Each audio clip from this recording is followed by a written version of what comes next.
Good evening, everyone. Welcome to our Thursday, May 25th lecture. We're going to go ahead and get started first with announcements. Remember, this is being recorded, so you are able to go back and listen and get information that you might have missed or you didn't quite understand. You can go back and review the video. This is being recorded. So first thing, as far as announcements, we are closed on Memorial Day, Monday. We will not have class. There is no school on Monday in observance of Memorial Day. This is the great time for you to catch up on assignments. If you have any labs that has not been completed, please go back. I have opened assignments so far through Sunday for people who missed assignments. So please make sure that you have that extra day to catch up on any missed assignments and labs. This module was only 16 days. So it went by really fast. It's almost to the end. And then we'll be going into module 152.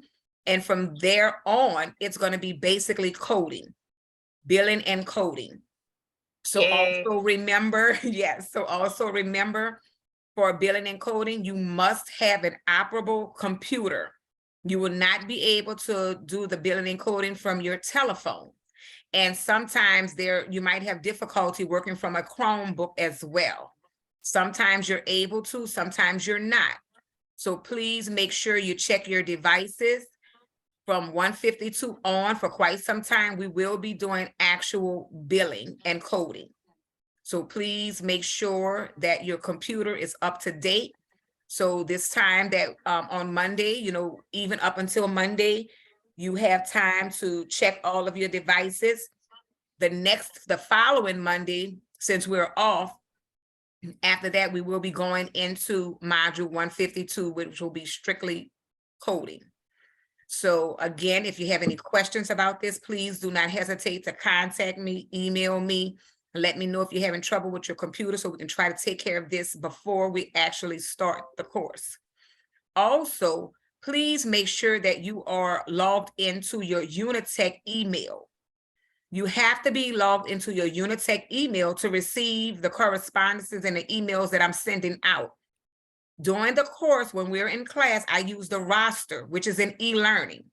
So I do not email people's personal email. I email everything through the roster.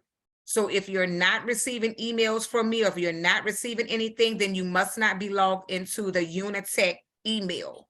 So please make sure in e-learning, make sure that you jot down your password somewhere in case you forget it, because I will not be emailing you to your personal email. It is your Unitech email that was provided for you when you enrolled. If you have difficulty with remembering, remember to email support@unitechta.edu. Again, if you have any technical issues, if you're unable to get into your module or in your assignments, please email support, that's SUPPORT, at Unitech, UNITECHTA.edu. That is the email to get in contact with the IT department. If you have forgotten your password, your Unitech email, or anything, you're having difficulty with logging in, please contact support. Please read your emails in its entirety. Please make sure that you are keeping up with your daily assignments in labs.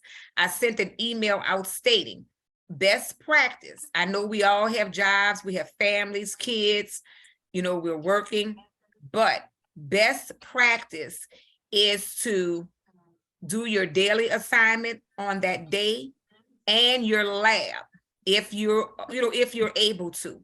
I know we have a life, we do things, but what happens is on Friday at the end of the week, you realize you have 5 labs to do, and it's not just like your daily assignment, that quick little one question.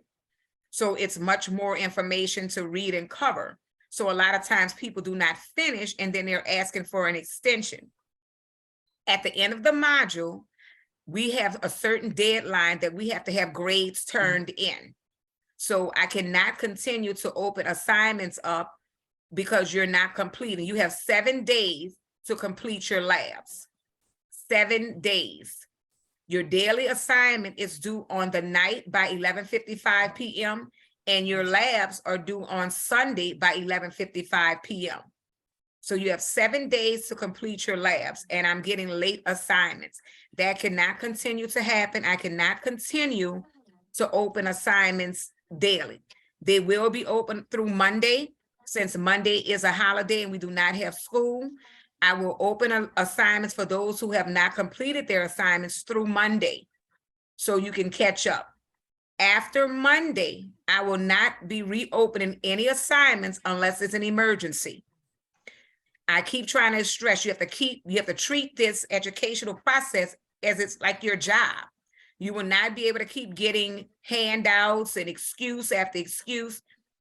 You know, when you're on the job, so many excuses, they'll terminate you or they'll dock your time. So please try to stay on board. Please try to complete your daily assignments and your labs. You have 7 days to complete your labs. So we're going to go ahead and get started. Do we have any questions before we go ahead and get started in reference to what I have just stated? Any questions or concerns? So we're going to go ahead and get started. I'm going to share my screen.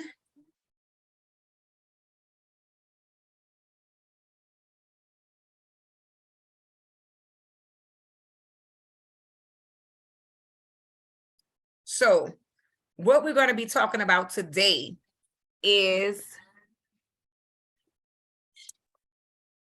health ethics. We're going to be going through health ethics, and we're going to do a review of what's going to be some questions that's going to be on your final exam.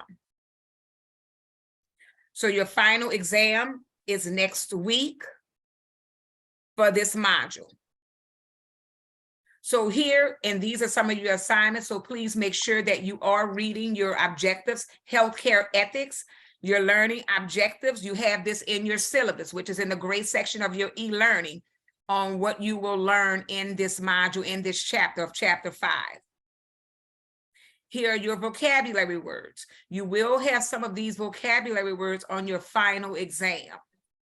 You have a final exam that is due on Sunday. You have a final exam, not a final exam, you have an exam that is due on Sunday. Your final exam is next week. On Sunday, you have an exam that's due, but you will have until Monday, since we are off, to complete it. Please make sure you go through these vocabulary words. They will be on your exam. They do have the pronunciation on the side. Like for number 1, bioethicists, people who study the ethical effect of biomedical advances, example, drugs and genetic engineering. So make sure that you look at these words. Some of these, not all, will be on your final exam. Please make sure you read through your scenarios. Then it said, while studying this chapter, think about the following questions. What are personal and professional ethics? How can people separate their personal and professional ethics? What are the 4 principles of healthcare ethics? That's your daily assignment. What are the 4 principles of healthcare ethics? What are ethical issues that relate to genetics, reproductive, childhood, end of life, and organ donation issues? All of that is important to know.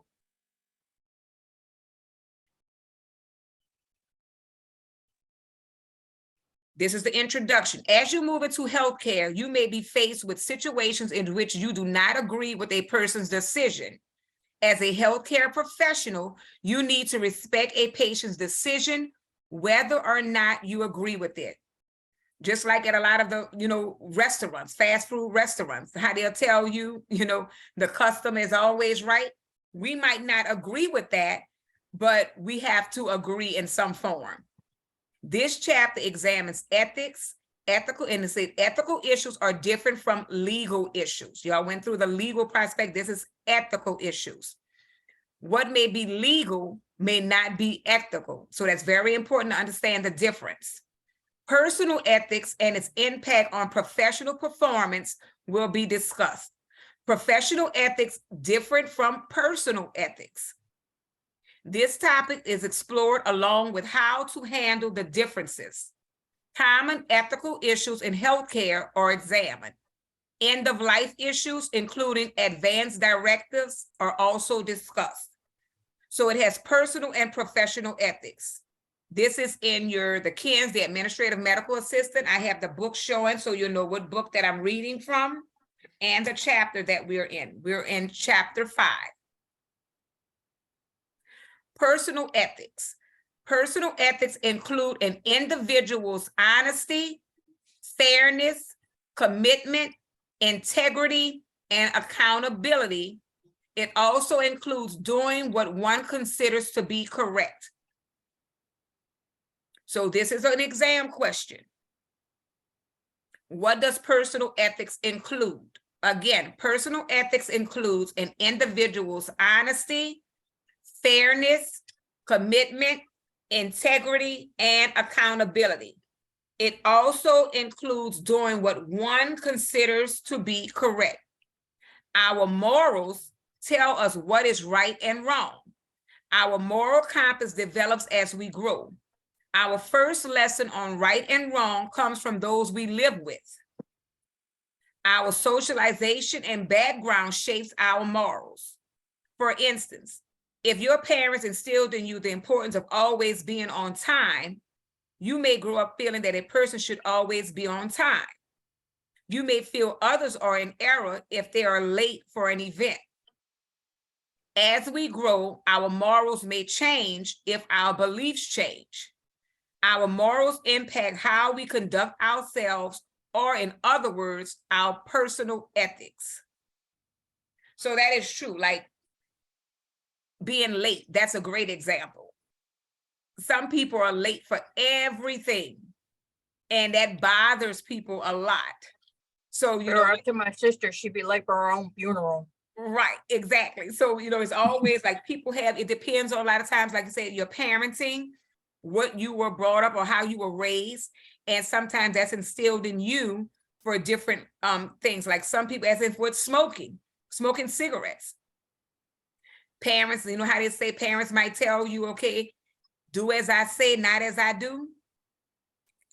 So all of these different morals, and then the children like, well, you're smoking, why I can't? So it all, a lot of times derives from parenting and what's expected, what's instilled with you as to what you do. And then all the time it's not. Sometimes your parents may have taught you morals and values, and then you get with your peers, that peer pressure, and you go astray and you do things different. So it's not all the time based on parenting, but it plays a part.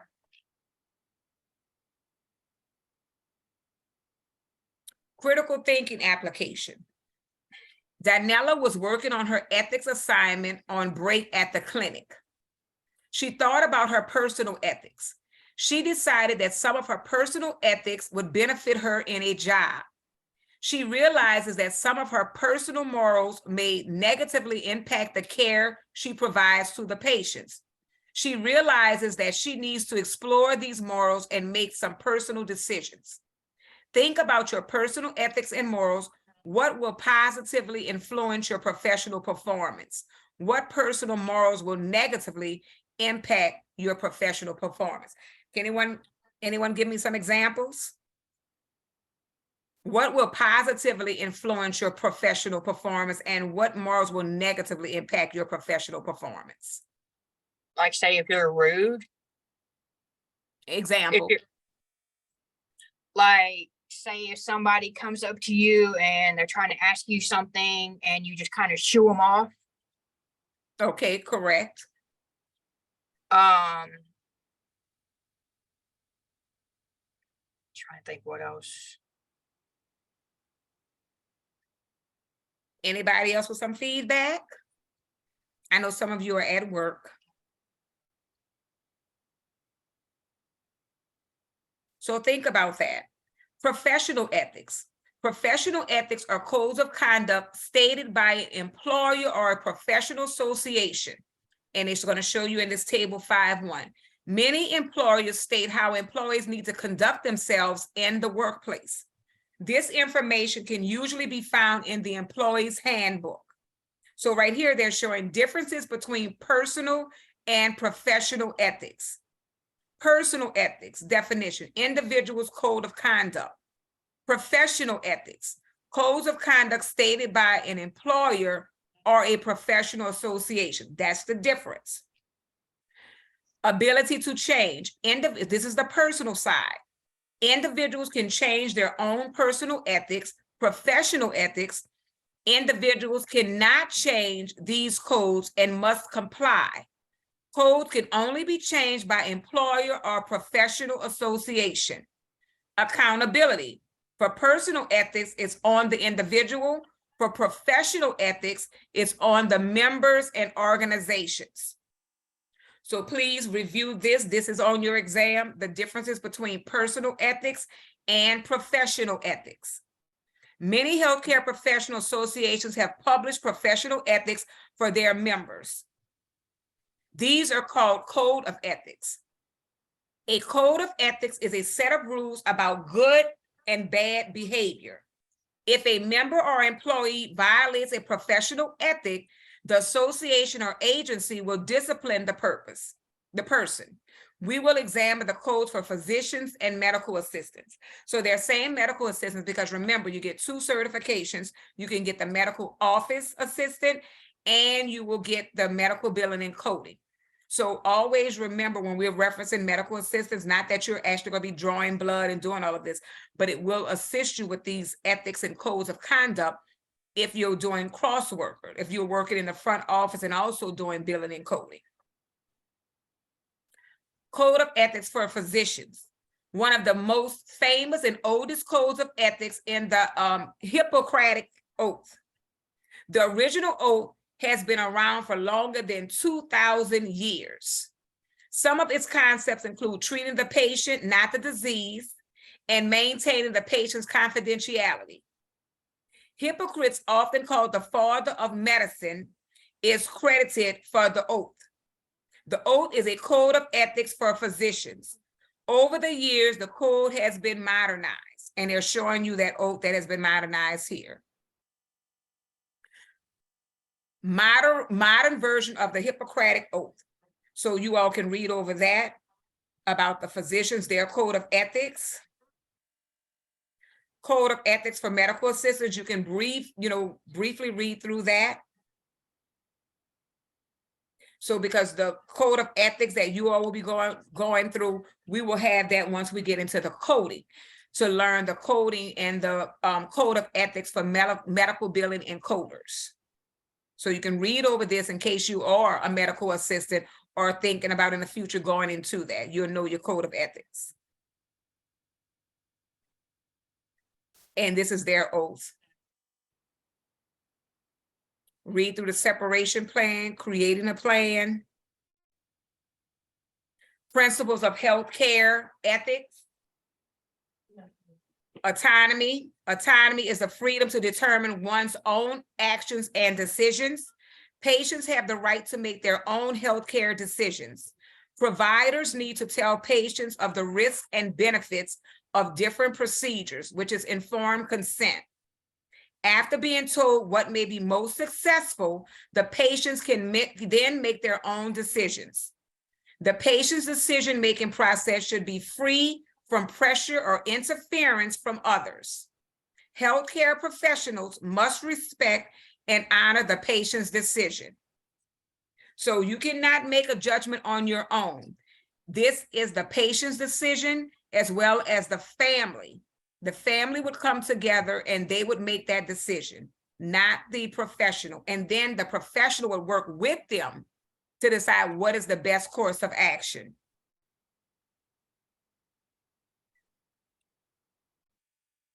So now we're going to go into the PowerPoint slides, and then we're going to do a review.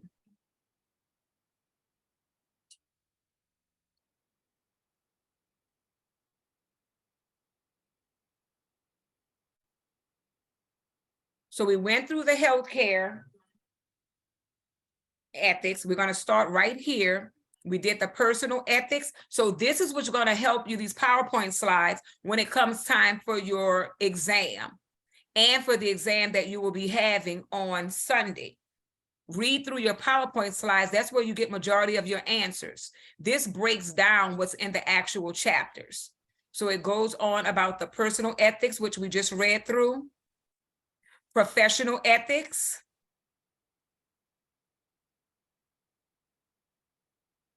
separation plan, which was in the book that we just skimmed through, principles of healthcare ethics, which is one of your daily assignments, genetic issues. So genetic issues that you all will be covering, and you definitely will review this when you're doing your coding, cloning, genetic engineering, genetic testing, pharmacogenetics, stem cell transplants, gene therapy. Reproductive issues. You will definitely need to know this as far as coding with reproductive issues, assistive reproductive technology, in vitro fertilization, intrauterine insemination. That's when you're using a IUD. It depends on if you're able to use those.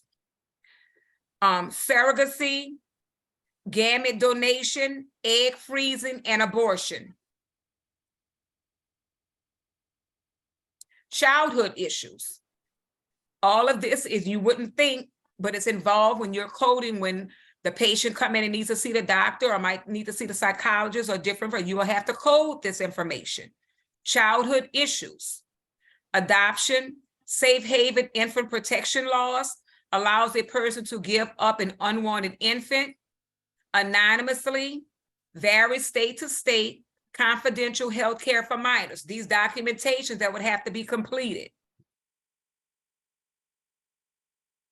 Research trials, influential guidelines and codes of ethics that guide clinical research.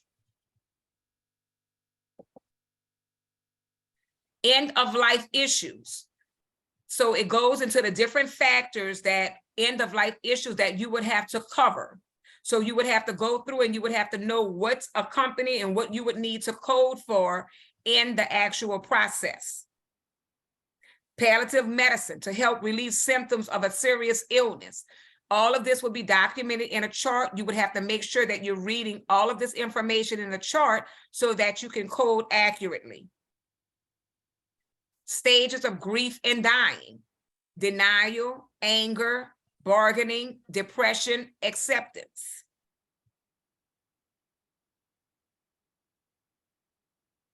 Patient Self-Determination Act. Please know this acronym.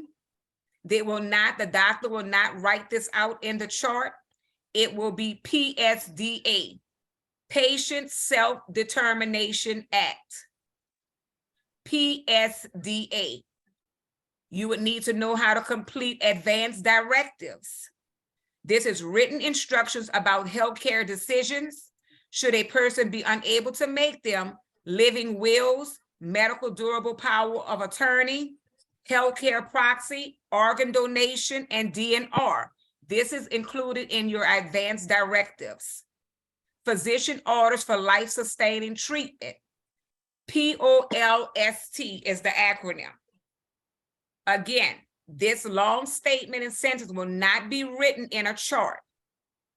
It's POLST, physician orders for life-sustaining treatment.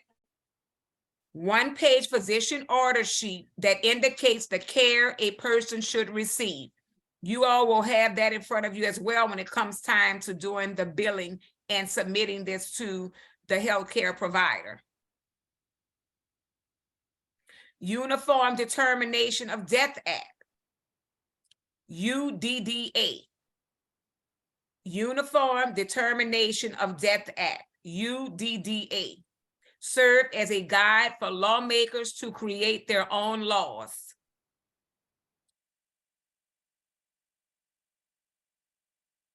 Withholding or withdrawing life-sustaining treatment can be emotional for the patient and family, can be ethically challenging for healthcare providers. If patients cannot make these decisions, it is up to the patient's surrogate. Euthanasia, The act of killing a person who is suffering from an incurable disease. Can also be called mercy killing. Types: active, passive, voluntary, involuntary, self-administered, other administered, assisted, suicide assisted. Organ donation issues. You would all have to code for this when it comes time to, if they wanted to donate. This still would need to be coded and passed on to the insurance agency.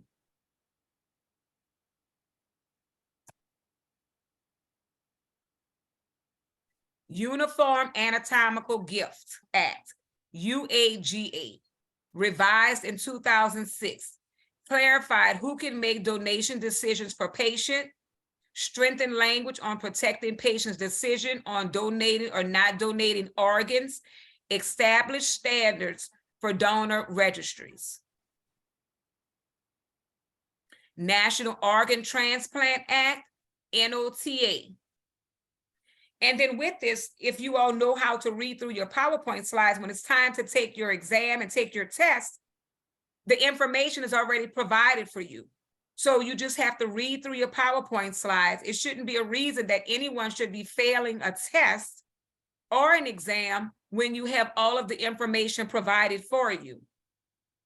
So when you fail an exam or when you failing the quizzes or things that's coming through to you, that's informing me that you're not reading, you're rushing through the assignment, you're not paying attention, and you're not reading your PowerPoint slides or reading through the chapter.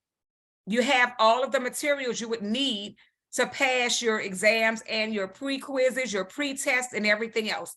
So it shouldn't be an excuse that anyone is failing because you have the documentation, the PowerPoints, and the books in front of you. You have them with you. So please read the information thoroughly. Xenotransplantation. Any procedure in which non-human cells, tissues, or organs are implanted or infused into a person. Currently, pigs are animals of choice. Their organs are about the same size as humans and they breed quickly. And they're doing a lot of experimentation on these animals now.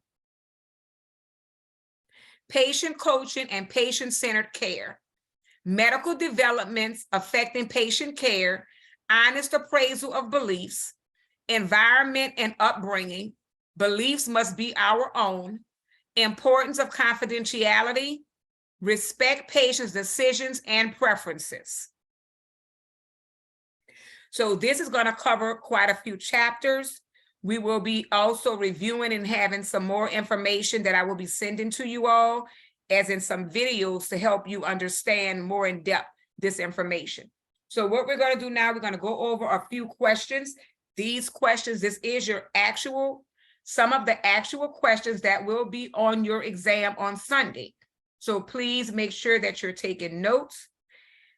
As for what I'm going over, this will be on your exam for Sunday. So I'm gonna go through it. Which word best describes rules of conduct that differentiate between acceptance and unacceptable behavior? Is it A, ethics, B, morals, C, personal ethics, or D, professional ethics? Which word best is, and for those who are at work, you can respond in the chat. Which word best describes rules of conduct that differentiate between acceptance and unacceptable behavior? A, ethics, B, morals, C, personal ethics, or D, professional ethics? Waiting on an answer. I'm gonna say A. A is correct. Ethics. That is correct, Misty. Thank you for that response. Next, which of the following terms best describes promoting health in patients and assisting patients to recover from illness?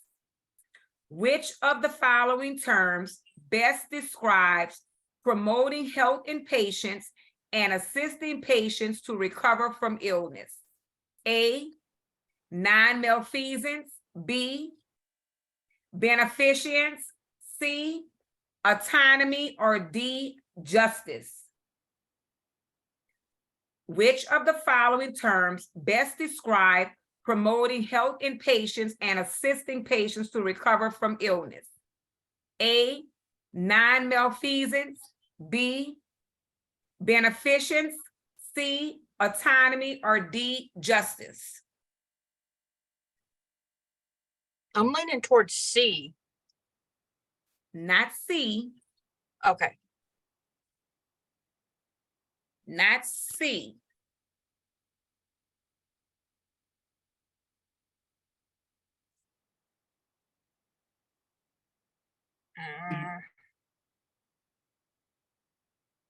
So that is on your exam. So that's one that you all should look up if you didn't get that answer correct. Okay. Again, it was which of the following terms best describe promoting health in patients and assisting patients to recover from illness? A, non-malfeasance, B, beneficence, C, autonomy, or D, justice?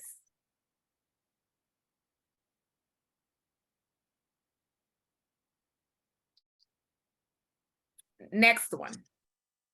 Our morals are shaped from A, our parents, guardians, B, our socialization, C, our background, or D, all are correct? D. Correct, D, all are correct.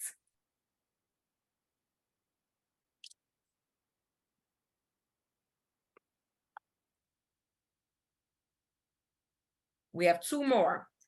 Which of the following statement is true? Our personal morals impact our professional performance. B, our personal morals may negatively impact our professional performance. C, our personal morals should always impact our professional performance as professionals. D, all are true, or E, our personal morals impact our professional performance and our personal morals may negatively impact our professional performance, are true? Which one? That's a little tricky one.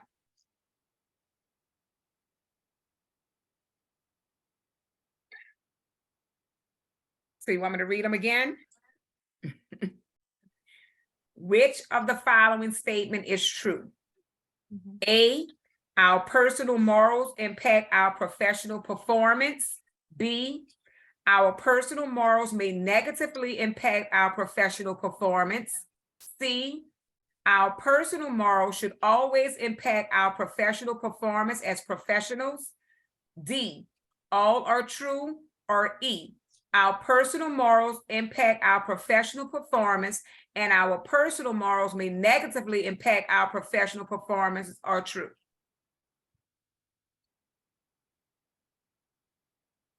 I'm leaning towards E. Which one? E. Give me a word for it. I can't. E. You said D or E? E. E is correct. E is correct.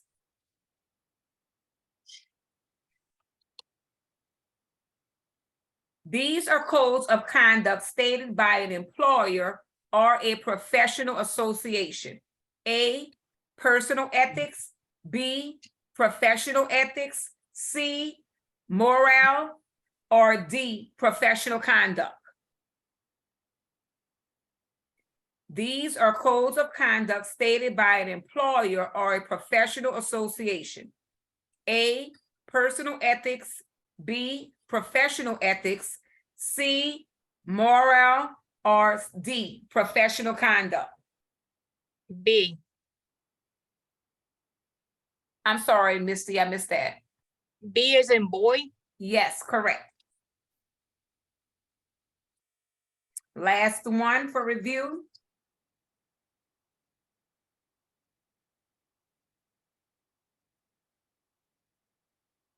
The manipulation of genetic material in cells to change hereditary traits or produce a specific result.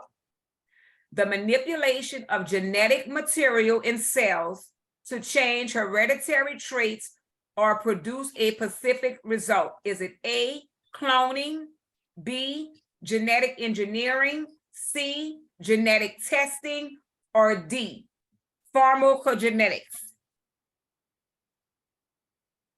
The manipulation of genetic materials in cells to change hereditary traits or produce a specific result. A, cloning, B, genetic engineering, C, genetic testing, or D, pharmacogenetics.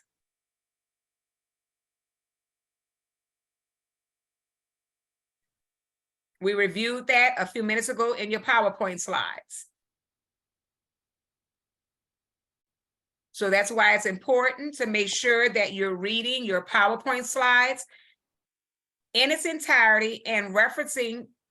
If you're not in the chapter, like I said, the PowerPoint slides, it breaks it down and explains more so that you get the full understanding of it versus in the actual chapter.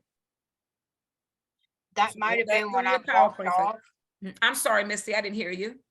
That might have been when I walked off because I had a customer come in. Okay, that's fine. Look, Yeah. you have your PowerPoint slides in your e-learning, so you can go back and review. And so just make sure you're reviewing. So that's the few that I'm giving you a little heads up on what's going to be on your exam for Sunday. Remember, you will have a final exam next week, but you have the upcoming exam on Sunday. So do we have any questions or concerns before we end this class? Can I say I'm terrified of the next module? Why? I don't know. You applied for a job, so I mean, it's going to be fun. You're going to be actually doing your coding and in your CPT true. manual, your ICD book. That is true. Yes, it's going to be exciting. Any other questions? Veronica, Alexandria, Natori, any questions? You can put it in chat. Any concerns?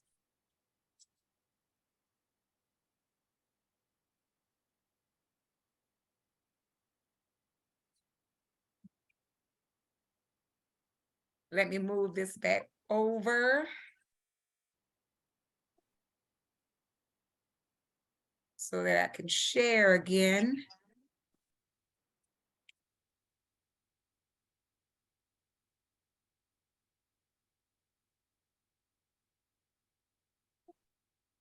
Won't let me move you all. I'm trying to get to the chat so I can move you all so I can see.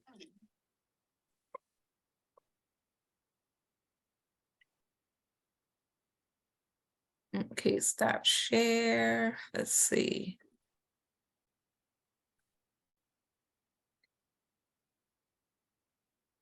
Okay, so here we go. So any questions or concerns before we end on this lovely, beautiful Thursday? Remember, we do not have class on Monday in observance of Memorial Day. I will have it posted in e-learning for you all to remember.